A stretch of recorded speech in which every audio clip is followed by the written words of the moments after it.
Earlier this week, the government revealed that a grand jury sitting in Washington, D.C., indicted a former Trump presidential campaign chairman and his former deputy and business partner for numerous felonies. Both were accused of working as foreign agents and failing to report that status to the federal government, using shell corporations to launder income and obstruction of justice by lying to the federal government. The financial crimes are alleged to have occurred from 2008 to 2014, and the obstruction charges from 2014 to 2017. At the same time it announced the above, the government revealed that a low-level former foreign policy advisor to the Trump campaign, George Papadopoulos, had pleaded guilty to lying to the FBI and become a government witness. Does any of this relate to President Donald Trump? Here is the backstory.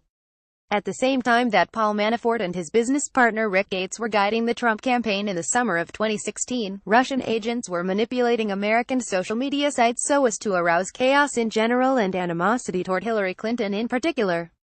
The Department of Justice appointed former FBI Director Robert Mueller as independent counsel to determine whether any Americans had criminally helped the Russians.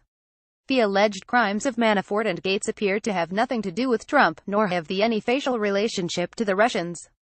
So why were these two indicted by a grand jury hearing evidence about alleged American assistance to Russian interference with the 2016 presidential campaign? When prosecutors confront a complex series of potentially criminal events, they often do not know at the outset of their investigation where the evidence will lead them. Sometimes they come upon a person who they believe has knowledge of facts they seek, and that person declines to speak with them. Such a refusal to speak to the government is perfectly lawful in America, yet it often triggers a prosecution of the potential witness so that prosecutors may squeeze him, not literally, of course, for evidence to which they believe he can lead them. The ultimate target of Mueller's investigation is President Trump. It is standard operating procedure when prosecutors have a high-level target to charge those below the target with something just to get them to cooperate. Though the charges against Manafort and Gates need not be related to the Russians or to Trump, they must be real. It's clear they are, as each is facing more than 20 years in prison. Mueller believes that prospect is enough to dispatch their lawyers to make details with him. The danger of such a deal is that Manafort and Gates may offer to tell Mueller what they think he wants to hear, even if it is not truthful, so that they can have their prison exposure lessened. There is more danger in the seemingly smallest of this week's Mueller-generated events. Papadopoulos was interviewed voluntarily by the FBI on January 27. He was arrested on July 27 for lying to FBI agents during that interview. In a secret federal court proceeding on October 5, he pleaded guilty. In a profound miscarriage of justice, federal law permits FBI agents to lie to us but makes it a crime for us to lie to them. Nevertheless, why was the Papadopoulos guilty plea kept secret? What was he doing between his arrest and his plea, and between his plea and its revelation? Judges are very reluctant to close their courtroom doors in any criminal proceeding, even if both the prosecutors and the defense counsel request it. The public has a right to know whom the government is prosecuting and what deals or punishments it may be obtaining. Yet if prosecutors can convince a judge that public knowledge of the existence of a guilty plea might harm an ongoing criminal investigation, the judge can keep the plea secret.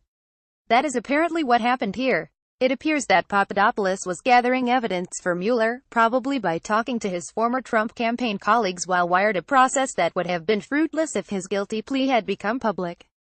Because Papadopoulos admitted under oath that he lied to FBI agents, the courts will treat his guilt as certain. That gives Mueller great leverage with him. It also gives Papadopoulos great incentive to help Mueller, truthfully or not, because he knows he is going to federal prison. He also knows that if Mueller likes what he hears, a 5-year prison term could be reduced to 6 months. Hence, Papadopoulos could be a treasure trove for Mueller on the production of any evidence linking the Trump campaign and the Russians, and any evidence of Trump's personal knowledge or acquiescence. Papadopoulos has already produced a wild tale about meetings with a Russian professor and a female Russian government agent in London that the FBI apparently believes.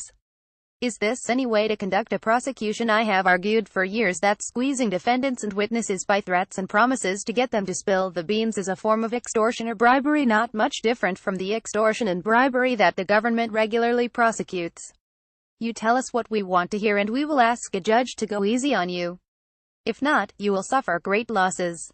It is bad enough that the feds can legally lie to us and get away with it, but can they also legally threaten and bribe witnesses to testify against us and get away with it? Can they do this to the president? In a word, yes.